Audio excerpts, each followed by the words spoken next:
আক্রমণের পাল্টা প্রতি আক্রমণ আমরা এখানে করিনি। আমাদের বাইক ভাঙচুর করেছে, বোমাবাজি করেছে, গুলি ছুড়েছে, আমরা প্রশাসনের প্রতি ভরসা রেখেছি এখন পর্যন্ত।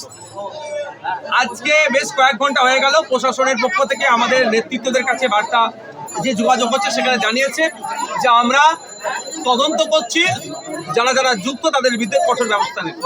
প্রশাসন যদি ব্যবস্থা নেয় কোনো প্রশ্ন নেই, প্রশাসন ব্যবস্থা নিতে যদি ব্যর্থ হয় তাহলে আমরা গণতান্ত্রিক প্রক্রিয়াতে ব্যবস্থা গ্রহণ করব।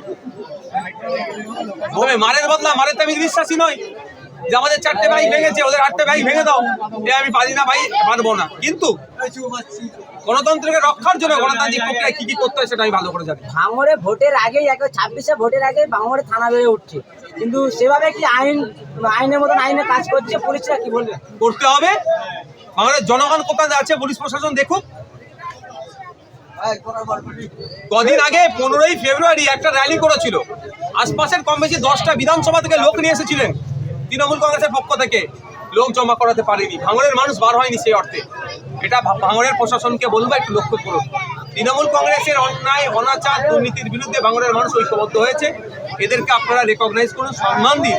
অন্যথায় যদি জনবিস্ফোরণ হয় সেটা ভালো ছাড়া খারাপ হবে। ভাঙড় থানার এরিয়াতে যে থানার বারংবার উপরে অভিযোগ ওঠে, সেই থানার এরিয়াতে গতকাল রাতে 4 রাউন্ড গুলি এবং 3খানা বাইক ভাঙচুর হলো। এখনো পর্যন্ত সেই দুষ্কৃতীদেরকে গ্রেপ্তার করতে পারলাম না। সরকার একবারে ঘনিষ্ঠ বলে জানা যাচ্ছে, কি বলবেন? কার কি ঘনিষ্ঠ দেখার প্রয়োজন নেই, ওটা প্রশাসন গ্রেপ্তার করবে।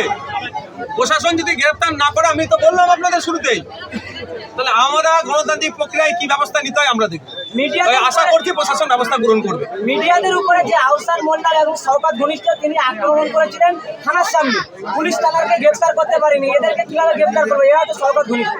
দেখুন, কে কি ঘনিষ্ঠ, প্রশাসনকে কিন্তু জবাব তাহলে আগামী উপর ঠিক জায়গায় দিতে হবে, যেখানে জবাব দেবো দিতে হবে।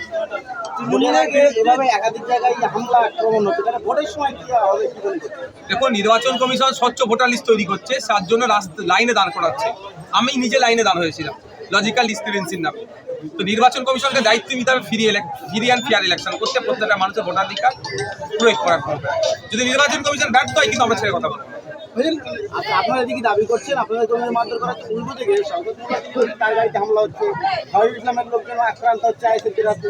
শওকত সাহেবের ঘটনার আগে শেষ করি। গত পরশুদিন আমি আপনাদের একদম প্রেসের সামনে বলেছিলাম টোটাল নাটক। যদি ওখানে বোমাবাজি হয়, গুলি ছুড়ে, তাহলে আপনি করুন, এনআইএকে চিঠি করুন। আর আজকেও বলছি, যদি প্রশাসন ব্যবস্থা গ্রহণ না করে, আমি কিন্তু চিঠি করবো। কি কি ব্যবস্থা গ্রহণ করবো পর দেখতে হবে। আমি প্রশাসনের সুযোগ দিচ্ছি, আমি সম্মান দিচ্ছি ভাঙড় ডিভিশনের ডিসি স্যার, ভাঙড় থানার ওসি সাহেব যারা আছেন তাদেরকে। যদি ব্যবস্থা না গ্রহণ করে, আমি যেহেতু বোমের কেস আছে, এক্সপ্লোসিভ কেস আছে, আমি ব্যবস্থা কোথায় কি করতে হয় আমি সেটা ভালো করে জানি। গত পরশুদিনের ঘটনা বলি, আমি মিডিয়াতে বলেছিলাম শওকত সাহেব নিজের সিকিউরিটি বাড়ানোর জন্য নাটক করছে। সন্ধ্যায় কি খবর পেলেন, তার সিকিউরিটি বেড়ে গিয়েছে। এটা নাটক। রাজ্জাক খান খুনের বেলায় আমরা ভুলে যাচ্ছি না। রাজ্জাক খানকে খুন করলো শওকত ঘনিষ্ঠ লোকেরা, আর আইএসএফ এর নামে দোষ দিচ্ছিল। গ্রেপ্তার হলো আবার শওকত ঘনিষ্ঠ লোক। ওই শওকত সাহেবের গাড়িতে বলছে নাকি কে বোমাবাজি করেছে। সঠিক তদন্ত যদি কলকাতা পুলিশ করে, দেবেন গ্রেপ্তার হবে তৃণমূলের নেতা। ওই ঘটনায় 2-3 জনকে গ্রেপ্তার করে, তাদের দাবি করা হয়, তারা দাবি করছে যে আইএসএফ করে তাদেরকে ফাঁসানো হয় অন্যায় ভাবে। তাই মুদিখানাওয়ালা, ওর কি করবে? একজন মুদিখানাওয়ালা বেচারির কোনো দোষ নেই, সে তার মুদিখানা চালাচ্ছে, তাকে তুলে নিয়ে চলে গেছে। এই অন্যায় বরদাস্ত আমরা করবো না, এটা শেষ করবো আমরা। কয়েকদিনের মধ্যে সেন্ট্রাল ফোর্স এলাকায় ভাঙড় বিধানসভাতে দেওয়া হবে আপনার শুনছি ভোটের আগে মার্চের 1 তারিখ থেকে বিভিন্ন থানাতে কি হলো রে বাবা, বাচ্চা ছেলে কি ভোটের আগে বিভিন্ন থানাতে সেন্ট্রাল ফোর্স দিচ্ছে। আমরা জানতাম যে নোটিফিকেশন হলে দেবে। যদি সেন্ট্রাল ফোর্স এসে আমাদের লাভ লস কি যাবে বলতে পারছি না। গত লোকসভা নির্বাচনেও সেন্ট্রাল ফোর্স ছিল, আমাদের ভোটারদের মেরে ফাটিয়েছে, এজেন্টদের মেরে ফাটিয়েছে। সেন্ট্রাল ফোর্স আসলে যে বিশাল কিছু হয়ে যাবে আমি বিশ্বাস করি। ভাঙড়ে একটা থানা ভেঙে 9টা থানা হলো, তবুও ভাঙড়ে অশান্তি হচ্ছে, কি বলবেন? সরকার চাইছে, অশান্তি হচ্ছে। প্রশাসন নিরপেক্ষতার সাথে কাজ করতে চাইলেও করতে দিচ্ছে কি প্রশাসনকে?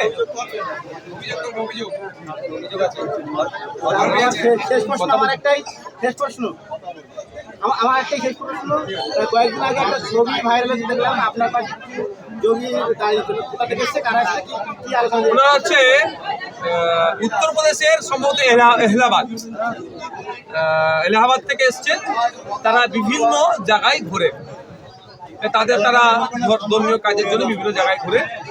পূর্বশিল্পী এসেছেন, পূর্বশিল্পী ঘুরেছেন।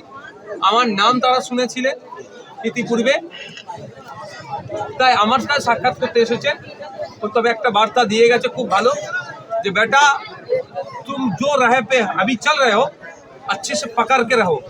আমি ভালো হিন্দি বলতে পারি না ভাই, যেটা বলেছে সেটা আদা আদা বললাম।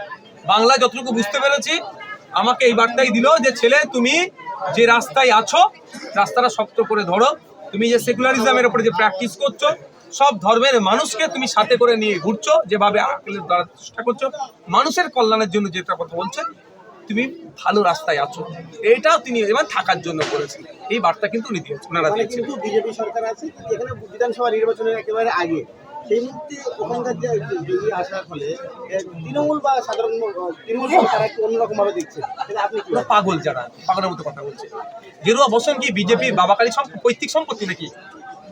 যে যদি কেউ গেরুয়া পরে থাকে সব বিজেপি লোক হয়ে গেল? ও মাথায় টুপি দাঁড়িয়ে থাকলেই জামা পড়লি সব তৃণমূলে ঢাকলেন নাকি সেই সব মুসলমানগুলো? এই চিন্তা ভাবনা থেকে বেরিয়ে আসতে হবে।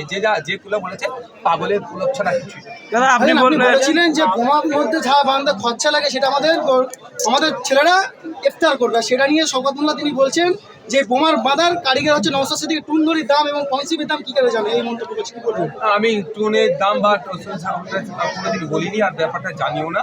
কিন্তু এতটুকু বলবো, নওশাদ সিদ্দিকী কিন্তু মমতা ব্যানার্জি সার্টিফিকেট দেয়নি। সরকার সাহেবকে মমতা ব্যানার্জি সার্টিফিকেট দিয়েছিল একটি বোমবাজি। National Human Rights Commission notorious criminal. আলোচনা চলছে, আগামীকাল আমাদের সিট ফাইনাল। ভাইজান, কালকে আইএসএফ কর্মীদের উপরে যেভাবে হামলা চালানো হয়েছে এবং গুরুতর অভিযোগ আসছে, আপনাদের নেতা রাহুল মোল্লা কিন্তু প্রাণে মারার একটা অনেক চেষ্টা চলছে, আমাদের অনেক নেতার উপরে টার্গেট করেছে। তবে আমাদের নেতারা মানুষের জন্য কাজ করবে, এই হামলায় বোম গুলি পিস্তলে ভয় পায় না। দাদা আপনি বলছেন যে বোমার বিভিন্ন জায়গায় সেটার নাম করে সিকিউরিটি নেওয়ার চেষ্টা করছে। শওকতুল্লাহ এইটাই তো জয়, ভাঙড়ের মানুষের জয় তো, যে আজকে 2011 থেকে 2021 যতটুকু না কাজ হয়েছে ভাঙড়ে, 2021 থেকে 2025 তার অনেক গুণ কাজ হয়েছে। এই জন্য তো রাজ্যের মানুষকে বলছি ভাঙড়কে ফলো করুন। বিরোধী দলের বিধায়ক জেতান, সরকার কাজ করবে চাপে। ভাঙড়ে একটা ইট গাঁথলে জানবে নওশাদ সিদ্দিকীর চাপে গাঁথছে, নওশাদ সিদ্দিকীর দাবিতে গাঁথছে। আপনারা ও যে শিলান্যাস করছে, হয়তো আমার থাকার কথা ছিল কিন্তু আমাকে থাকেনি, ওখানে কেউ শিলান্যাস করছে, কিন্তু ভাঙড়ে যে ঢালাইটা হচ্ছে, যে রাস্তা হচ্ছে, নওশাদ সিদ্দিকীর জন্য হচ্ছে।